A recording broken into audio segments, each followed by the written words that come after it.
Shalom semuanya. Selamat pagi, di mana kabarnya? Kakak percaya kalian semua pada pagi hari ini dalam keadaan yang sehat untuk mengikuti pelajaran kita pada pagi hari ini. Hari ini kita akan melanjutkan pelajaran kita yang ke-6. Tapi namun sebelumnya, mari kita meminta pertolongan di dalam doa. Mari kita berdoa. Bapa yang baik, kami bersyukur Tuhan kepadamu pada pagi hari ini, di mana Engkau boleh memberikan kami kesehatan, kekuatan untuk boleh mengikuti pelajaran pada pagi hari ini. Kami minta pimpinan Tuhan, kami minta pertolongan Tuhan supaya apa yang kami pelajari kami boleh mengerti dan kami juga boleh melakukannya di dalam kehidupan kami sebagai anak-anak-Mu ya Tuhan. Terima kasih Bapa, pimpin kami dari awal kelas kami sampai akhirnya nanti. Di dalam nama Tuhan Yesus kami sudah berdoa. Amin. Amin. Pelajaran kita pada pagi hari ini kita akan melanjutkan ke pelajaran yang ke-6 tentang beraneka ragam hewan ciptaan Tuhan. Bacaan Alkitabnya terdapat di dalam Kejadian 1 ayat 20 sampai 25 dan Mazmur 150.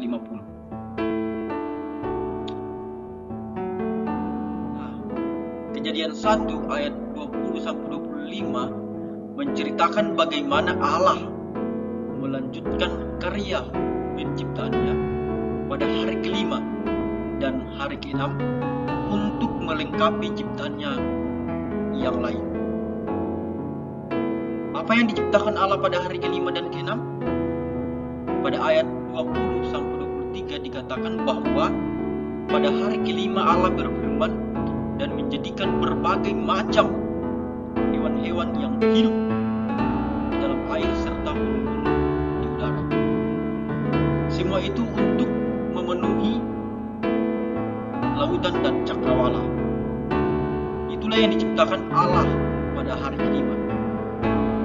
Sedangkan pada ayat 24 sampai 25 dikatakan Allah kemudian melanjutkan ciptaannya pada hari ke-6. Setelah menciptakan binatang-binatang dalam air, Allah pun berfirman dan menjadikan binatang-binatang di daratan, yaitu segala binatang yang melata, jenis binatang liar, dan segala jenis ternak.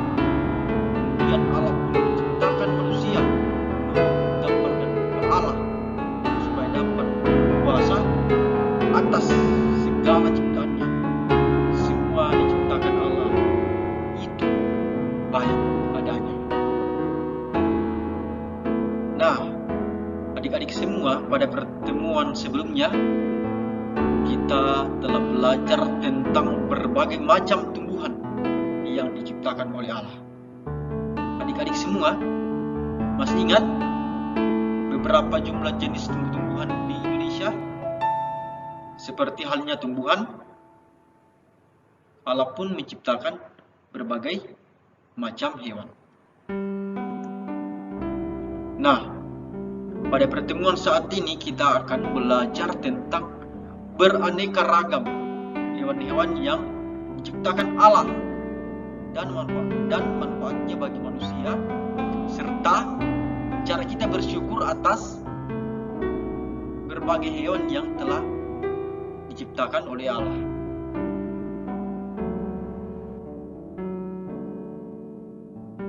Dari proses penciptaan alam dan isinya, apakah adik-adik masih ingat pada hari keberapa Allah menciptakan hewan-hewan tersebut?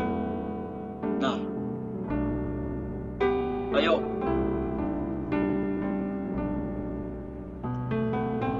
Ya, benar.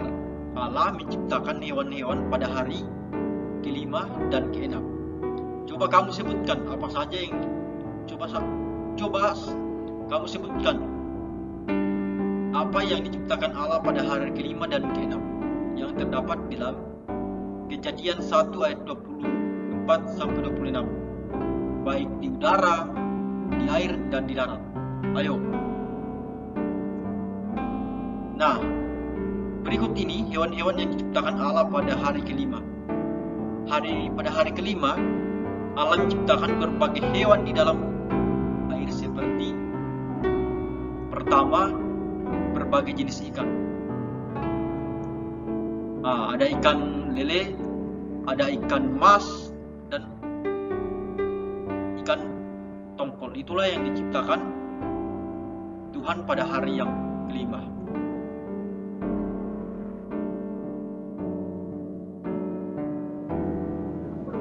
Yang kedua,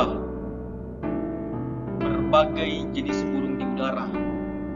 Seperti pertama, elang, kedua, burung gagak, ketiga, merpati, keempat, kakatua, dan lain-lain.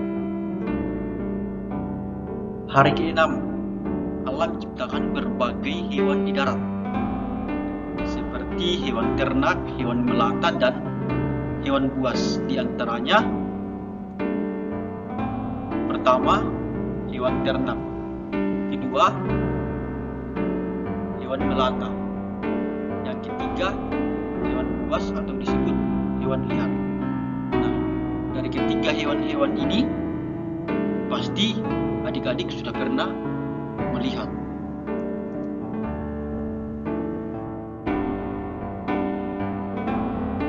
Ada beberapa kisah dalam Alkitab yang menceritakan bagaimana hewan yang diciptakan Allah membantu manusia. Salah satunya yaitu Nuh. Burung gagak dan burung merpati menolong Nuh, terdapat di dalam Kejadian 8. Dikatakan, ketika Allah mendatangkan air bah ke bumi, Nuh dan keluarganya dan serta hewan-hewan untuk masuk ke dalam bahtera, turunlah hujan tanpa henti di bumi sesudah 150 hari. Air pun mulai makin berkurang dari bumi. Nuh melepaskan seekor burung gagak, tetapi air pun belum turun juga. Kemudian dilepaskan seekor burung merpati, tetapi burung tersebut masih kembali ke bahtera karena air pun belum surut. Nuh menunggu 7 hari lagi dan melepaskan kembali burung merpati, dan burung itu pun tidak kembali. Hal itu menjadi tanda bagi Nuh bahwa muka bumi sudah mulai kering dan mulai muncul tumbuh-tumbuhan yang baru. Nuh dan keluarganya serta hewan-hewannya yang besertanya pun keluar dari bahtera. Burung gagak maupun merpati menjadi alat untuk memberikan tanda kepada Nuh bahwa air bah mulai surut. Jadi, kita tahu bahwa Allah menciptakan berbagai macam hewan di sekitar kita dengan berbagai manfaatnya. Misalnya, yang pertama, kerbau atau sapi yang dipakai petani untuk membantu membajak dan mengolah sawah. Yang kedua, hewan ternak dapat kita pelihara dan makan hasilnya, seperti ayam, sapi, kambing, bebek, babi, dan ikan. Yang ketiga, kuda yang membantu pauk kusir untuk menarik delman. Yang keempat, keledai dan unta yang dijadikan sebagai alat transportasi pada masa lampau. Nah, adik-adik semua, sayangnya masih banyak hewan yang diciptakan Allah, tetapi tidak dipelihara dengan baik. di mana masih ada manusia yang berburu secara liar dan menjual bagian-bagian hewan itu dengan harga yang terlalu tinggi. Padahal kita diberikan tanggung jawab oleh Allah untuk menggunakan, memelihara dan melestarikan hewan-hewan yang ada di sekitar tempat kita tinggal. Karena Allah sendiri juga memelihara hewan-hewan peliharaannya. Itu seperti yang diungkapkan oleh pemazmur di dalam Mazmur 104 ayat 10-12, yaitu Allah juga dikatakan Allah juga turut memelihara hewan-hewan ciptaannya. Dipeliharanya hewan-hewan itu dengan berikan minuman dari mata air yang terus mengalir. Jadi, adik-adik semua, kesimpulan dari pelajaran kita pada pagi hari ini yaitu sungguh besar dan luar biasanya Allah kita yang telah menciptakan semesta dan beraneka ragam hewan. Karena itu kita dipanggil Allah untuk menjadi sahabat atau mitranya, untuk memelihara ciptaannya. Maka lakukanlah tugas itu dengan bertanggung jawab dan penuh sukacita. Tunjukkanlah rasa syukur kita kepada Allah atas hewan-hewan yang telah diciptakannya untuk kita, yaitu pertama, kita harus melestarikan hewan-hewan yang sudah langka dengan tidak berburu secara liar dengan membunuh hewan-hewan tersebut. Kedua, tidak mencemari lautan dengan berbagai macam sampah dan limbah yang dapat menyebabkan kematian hewan-hewan di dalam laut. Yang ketiga, merawat hewan peliharaan di rumah dengan baik dan adik-adik